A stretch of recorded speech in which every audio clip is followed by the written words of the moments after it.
Hello, wellness friends. Welcome back to the Wellness Inspired Podcast, a place where you can find inspiration, motivation, and empowerment in the pursuit of a wellness lifestyle.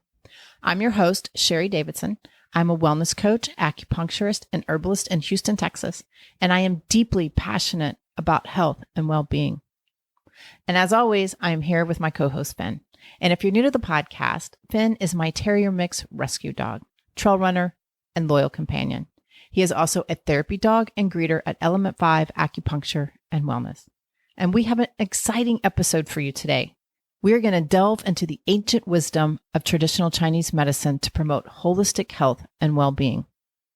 In TCM, 4 vital substances are considered fundamental to the functioning of the body and mind. These vital substances are interrelated and work together to maintain balance and harmony. The major vital substances in TCM are qi, blood, jing, or essence, and body fluids. In this episode, I'm going to focus on the lifeblood of wellness, your blood. But before we jump in, I want to mention I'm planning a European wellness riverboat cruise in 2024. My friend Tammy Haroka is a travel concierge and friend. She has also been on the podcast. We talked about wellness travel, of course, but she's helping me plan this wild adventure, and I have yet to commit to a river. I am thinking of a 7-night cruise on the Danube River. So we'll cruise through Austria, Germany, Hungary, and Slovakia. There will be active sightseeing, so hiking, biking, maybe some running if I can manage to do that. There will be yoga, wellness talks, relaxing, and locally sourced cuisine. So stay tuned for more details. I already have many people interested, and the only marketing I have done is on the podcast. So get ready to grab your spot. Okay, let's do this.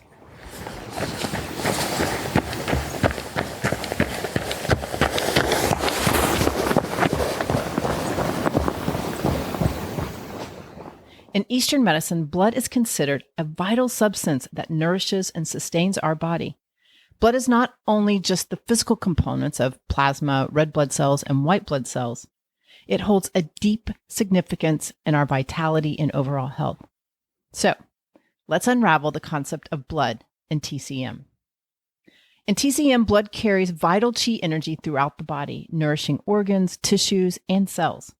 It is essential for optimal organ function, growth, and overall vitality. Blood has a big job. It carries nourishment, electrolytes, hormones, vitamins, antibodies, heat, oxygen, and immune cells that fight infection. It also carries waste matter and carbon dioxide away from the body tissue. Now, these functions are very similar in Eastern and Western medicine. However, this is the fun part. In TCM, it's not just about the physical aspects, but also the energetic and nourishing qualities of blood. Allopathic medicine does not recognize this blood-mind relationship I'm about to explain. You see, blood is essential to our mental and emotional health because it provides the material foundation for the mind. It is responsible for housing the shen, the spirit or consciousness, giving stability, calmness, and mental clarity. And when blood is abundant and flowing smoothly, our emotions are balanced and our mind is at ease. Now, if you want to know more about the Shen, you can check out episode 41, The Path to Inner Harmony, exploring the Shen in traditional Chinese medicine, because there's some overlap here. How fascinating is this connection to our blood and mind? Our blood connects our physical, energetic, and emotional aspects. And there are signs and symptoms that indicate an imbalance or deficiency in blood. So I would like to mention a few of those common patterns. The first one and most common is a blood deficiency. In TCM, a spleen deficiency is mainly the cause of a blood deficiency. And it can overlap with anemia in Western medicine, but not always. The signs can include a pale complexion, dizziness, fatigue, poor memory, numbness, insomnia. It can cause irregular menstrual cycles in women, brittle nails, and hair loss. And the emotional symptoms of a blood deficiency can include anxiety, restlessness, and difficulty concentrating. In more severe and long-standing cases, blood deficiency can lead to dryness, like a dry tongue, dry skin, dry hair, dry nails. It can also lead to internal liver wind. I know it sounds wild, but that's how we diagnose. A blood deficiency that causes liver wind can manifest as skin diseases characterized by dry and itchy skin. And here's a story for you. This was a long time ago, but I knew of a woman. She was pregnant and she was in her 8th month of pregnancy. And she developed severe anemia. And one of the signs was she had an all over, very uncomfortable body itch. She was just constantly itching her arm, itching her leg, itching her head, and she just could not stop. And this was the first thing I thought of. I did not treat her. She was very into more allopathic medicine, and I can't remember what they did, but I do remember her experience was incredibly miserable. But it was the blood deficiency that was causing the dry and itchy skin. And I think that is a great example of how these two very different modalities start to overlap sometimes. Okay, so that is blood deficiency. So another pattern that we diagnose is blood stagnation. Blood stagnation happens when the blood fails to circulate properly and stagnates somewhere in the body.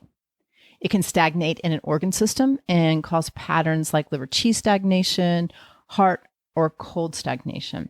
Heat or cold stagnation. It can also stagnate in the tissues and head. So in the tissues, think of a bruise. If there's blood stagnation in the head, think of a headache. A headache that is often described as sharp, stabbing, or piercing in pain that may be localized or spread across the head. TCM, we usually contribute this to factors such as emotional stress, trauma, chronic illness, or poor circulation. So it's believed when the blood becomes stagnant, it fails to nourish the head properly, resulting in pain. So I do want to also say that just because you have a stabbing headache does not mean that it's a blood stagnation blood stagnation headache. There are other patterns that it could be as well. So it's crucial to consult with a qualified TCM practitioner for an accurate diagnosis and personalized treatment plan for a blood stagnation headache. So I just want to throw that in there. The most common manifestation of a blood stagnation is pain. The pain, again, is usually stabbing and fixed in nature. It could be related to sports injuries like an ankle sprain, torn meniscus, even surgery. Could be a torn hamstring. It could also be abdominal pain, especially gynecological disorders. For example, painful periods with dark menstrual blood and clots. So that's blood stagnation. And I'm going to give you one more that's a little less common, but it's blood heat. Blood heat is typically caused by liver heat, and it can manifest as feelings of warmth in the skin diseases with red eruptions, again, dry and itchy, but sometimes bleeding. Emotionally, blood heat can manifest as anxiety, restlessness, and manic depression. So I'm giving you just a general overview of some of these, some of the most general patterns that we use to diagnose, just so you can understand how we think about things and diagnose in TCM. So how can we support and nourish our blood in traditional Chinese medicine? Well, there are several ways to enhance and maintain healthy blood. But first and foremost, a well-balanced diet is crucial. Remember when I said that the spleen is the main cause of blood deficiency? Well, it all comes from your diet and, of course, a functioning, optimized spleen and stomach system. This includes iron-rich foods like leafy greens, organ meats, and legumes can help build blood and support blood production. Consuming foods with vibrant colors, such as beets and berries, can also invigorate and nourish the blood. So remember, eat the rainbow, not just for your blood, but also for your gut biome. So you want diversity. So there's another reason to eat the rainbow. So although diet is the best way to support blood production and to support blood in general, there are some specific TCM practices that can support blood health as well. So you got it. Absolutely. Acupuncture is a valuable tool in TCM for promoting healthy blood circulation and, again, supporting the spleen system so that you're producing blood as well. There are specific acupuncture points and meridians that can be stimulated to improve blood production and blood flow. It can address imbalances that are happening, as well as Chinese herbal medicine. It offers a wide range of herbal formulas designed to tonify and invigorate the blood, depending on what all your signs and symptoms are. But again, you need to consult with a practitioner. I think it's fascinating. I hope you think it's fascinating how TCM provides such a comprehensive and interconnected approach to health. It's one of the things I love most about it. I hope you found this information valuable and that you can apply it to your life in some way. So today it's short and sweet and simple. So just remember that blood is a physical component and an energetic and nourishing force within us. By understanding its significance and taking steps towards nourishing your blood through a balanced diet, TCM practices, and mindful lifestyle choices, you can enhance your vitality, support emotional well-being, and maintain overall health.